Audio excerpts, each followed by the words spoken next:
Hello students, आई दिव्यांश। आज हम discuss करेंगे साइंस का एक new chapter. The name of the chapter is exploring substances acid, base and neutral. Basically हम इस चैप्टर में डिस्कस करेंगे एसिडिक जो मटेरियल होते हैं उनके बारे में, बेसिक मटेरियल के बारे में और सोल्ट्स के बारे में। Let's start the chapter. First of all हम डिस्कस करते हैं व्हाट इज एसिड। देखिए, एसिड जो ऐसे सब्सटेंसेस होते हैं जो टेस्ट में ना थोड़े खट्टे होते हैं।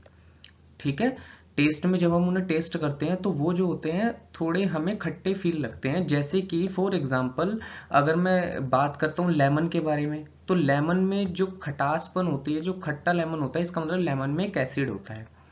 ठीक है, लेमन के अलावा ऑरेंज है, ऑरेंज हमें टेस्ट करने में खट्टा लगता है तो ऑरेंज में भी एक एसिड है। तो एसिड टेस्ट में खट्टे होते हैं। ठीक है, तो हमारे पास कॉमन एसिड्स हैं, कुछ हमारे पास सिंथेटिक एसिड्स होते हैं जो लैब में होते हैं, कुछ हमारे पास क्या नाम है ऑर्गेनिक एसिड्स होते हैं जो फ्रूट्स या फिर वेजिटेबल्स में मिलते हैं। लैब्स में जो एसिड मिलते हैं जैसे हाइड्रोक्लोरिक एसिड हो गया, सल्फ्यूरिक एसिड हो गया, सीट्रिक एसिड हो गया। सीट्रिक एसिड जो होता है वो लेमन्स में मिलता है, जैसे लेमन हो गया और ऑरेंज हो गया। उसमें हमारे पास जो खटासपन उनमें होती है, तो उनमें जो एसिड होता है उसको बोलते हैं सिट्रिक एसिड। ठीक है, तो एसिड क्या करते हैं, एसिड ब्लू लिटमस पेपर को रेड में कन्वर्ट करते हैं। अभी लिटमस पेपर के बारे में हम नेक्स्ट टॉपिक में डिस्कस करेंगे ही। ठीक है, रोल क्या होता है एसिड्स का। एसिड्स का रोल ये होता है, एसिड्स जो है हमारे डाइजेशन सिस्टम को अच्छा करने में हेल्प करते हैं, मतलब फूड को डाइजेस्ट करने में हेल्प करते हैं। आपको पता ही है हमारे स्टमक में जो एक एसिड होता है जो फूड को डाइजेस्ट करने में हेल्प करता है, जिसे हम बोलते हैं हाइड्रोक्लोरिक एसिड। ठीक है, तो चलिए अब हम नेक्स्ट डिस्कस करते हैं। अब हम डिस्कस करते हैं बेस के बारे में। देखिए, जैसे एसिड्स की प्रॉपर्टी होती है एसिड टेस्ट में खट्टे होते हैं, ऐसी बेस जो होते हैं वो टेस्ट में थोड़ा कड़वे होते हैं, स्लिपरी फील आता है उनमें। ठीक है, जैसे कॉमन बेस के बारे में अगर हम बात करते हैं, सोडियम हाइड्रोक्साइड हो गया, NaOH हो गया, अमोनिया हो गया, बेकिंग सोडा हो गया। बेकिंग सोडा जो खाने का सोडा हम घरों में यूज करते हैं। ठीक है, हमारा NaCl हो गया।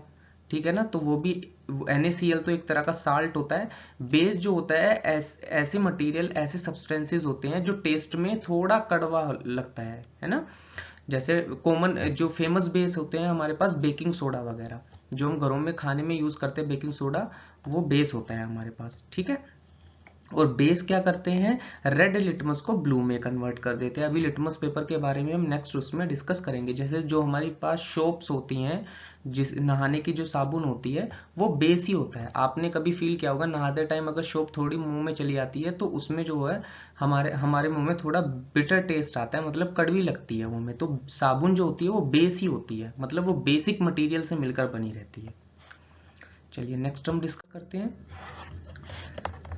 अब डिस्कस करते हैं हम न्यूट्रलाइजेशन रिएक्शन के बारे में। देखिए, जब हम एसिड और बेस दोनों को मिलाते हैं ना, तो एसिड और बेस दोनों को मिलाने पर हमें सोल्ट और वाटर मिलता है। तो ये रिएक्शन हमारे पास, जब हम एसिड और बेस को मिलाते हैं तो हमें सोल्ट और वाटर मिलता है। इस रिएक्शन को ही हम क्या बोलते हैं, न्यूट्रलाइजेशन रिएक्शन बोलते हैं। एक चीज आप हमेशा याद रखेंगे, एसिड जो होता है, एसिड और बेस एक दूसरे को इफेक्ट को नेग्लेक्ट करते हैं। मान के चले हमारे पास ज्यादा प्रेजेंस में एसिड कहीं पे होता है तो हम उसके इफेक्ट को कम करने के लिए बेस का यूज करते हैं। फॉर एग्जाम्पल, आपको एक नॉर्मल एग्जाम्पल में बताता हूँ। हमारे स्टमक में कभी भी जब एसिड बनता है तो हम उसको एसिड को नेग्लेक्ट करने के लिए, उसको खत्म करने के लिए कैप्सूल लेते हैं, वो बेस का ही बना होता है। तो याद रखेंगे, एसिड और बेस एक दूसरे की इफेक्ट को नेग्लेक्ट करते हैं, इसलिए ये एक दूसरे से न्यूट्रलाइजेशन कर जाते हैं। ठीक है ना, तो एसिड और बेस जब भी मिलेंगे तो ये सोल्ट और वाटर बनाएंगे। इसी रिएक्शन को हम क्या बोलते हैं, न्यूट्रलाइजेशन रिएक्शन बोलते हैं। ठीक है, चलिए अब हम नेक्स्ट डिस्कस करते हैं। देखिए, जब एसिड और बेस ने रिएक्ट किया तो उन्होंने सोल्ट बनाया। कुछ सोल्ट्स के बारे में हम डिस्कस करते हैं। ठीक है, अब सोल्ट के बारे में, जैसे कॉमन सोल्ट हो गया। कॉमन सोल्ट में तो हमारे पास आ जाएगा NaCl आ जाएगा। NaCl जो हमारे पास कॉमन सोल्ट होता है, जब एसिड और बेस रिएक्ट करते हैं तो NaCl बनता है, ये कॉमन सोल्ट हो गया, है ना। एक हमारे पास जो सोल्ट की फैमिली में बेकिंग सोडा भी आता है। बेकिंग सोडा, जो बेकिंग सोडे का फॉर्मूला होता है Na2CO3। ठीक है, sodium by carbonate used for baking. ठीक है ना। यूज्ड फॉर बेकिंग का मतलब खाना बनाने में। वॉशिंग सोडा होता है, वॉशिंग सोडा का मतलब ये होता है जो कपड़ों की सफाई करने में काम आता है, जैसे जिसे हम सर्फ बोल देते हैं वॉशिंग सोडा होता है, ठीक है। लॉन्ड्री वगैरह में, क्लीनिंग में, तो वहां पे हम वॉशिंग सोडे का भी यूज करते हैं।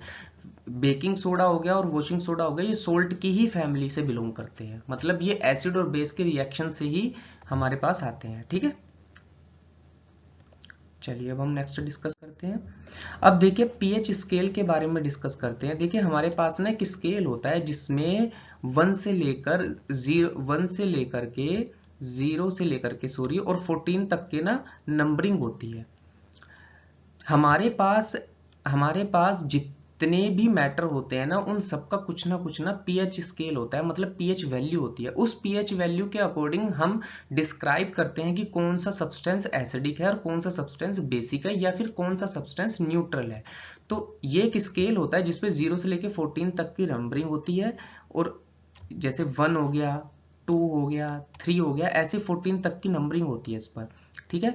याद रखेंगे अगर किसी भी मटेरियल का या किसी भी सब्सटेंस का पीएच स्केल 7 से, या पीएच जो होता है वो 7 से कम है, तो वो सब्सटेंस हमेशा एसिडिक होता है। याद रखेंगे pH less than 7 strong acid, ठीक है ना।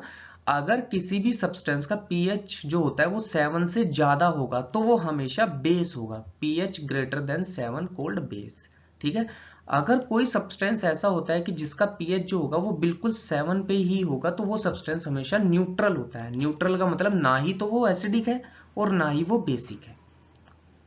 क्लियर। तो आई होप आपको समझ में आ गया पीएच स्केल क्या करता है। कोई भी किसी भी सब्सटेंस के बारे में ये स्केल होता है जो हमें बताता है कि वो कितना एसिडिक है और कितना बेसिक है। जिसका पीएच 7 से कम होगा वो हमेशा एसिडिक सब्सटेंस होगा, जिसका पीएच 7 से ज्यादा होगा वो हमेशा बेसिक सब्सटेंस होगा, और जिसका पीएच 7 होगा वो हमेशा न्यूट्रल सब्सटेंस होगा। मीन्स कि ना ही तो वो एसिडिक होगा ना ही वो बेसिक होगा। चलिए इंडिकेटर्स के बारे में डिस्कस करते हैं। इंडिकेटर्स देखिए क्या होते हैं। इंडिकेटर्स हमें ये बताते हैं कि कौन सा सब्सटेंस एसिडिक है और कौन सा बेसिक है, मतलब एसिड और बेस की पहचान करने में हमें ये हेल्प कराते हैं, ठीक है। इंडिकेटर्स दो टाइप के होते हैं, नेचुरल भी होते हैं और सिंथेटिक भी होते हैं।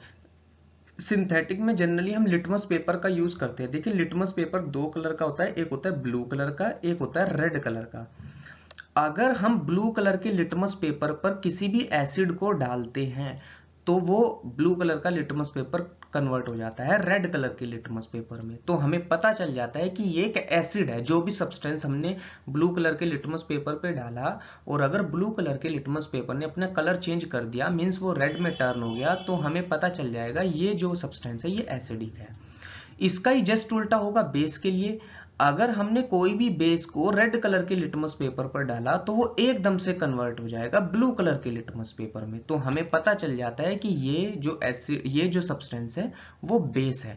तो इसलिए लिटमस पेपर का यूज ना एसिड और बेस को आइडेंटिफाई करने में किया जाता है। ऐसे फिनोफ्थिलीन भी एक सिंथेटिक इंडिकेटर्स होता है ना। नेचुरल इंडिकेटर में रेड कैबेज वगैरह हो जाएंगे, है ना। तो ये रेड कैबेज मतलब जो कैबेज हम खाते हैं ना वो रेड कलर की होती है, ये बस अपना कलर चेंज कर देती है। टर्मरिक होती है वो भी अपना कलर चेंज कर देती है ना। तो ये हमारे पास नेचुरल इंडिकेटर्स हो गए। सिंथेटिक इंडिकेटर्स में मैंने आपको बताया लिटमस पेपर का हम यूज करते हैं, ठीक है। तो याद रखेंगे आप ये।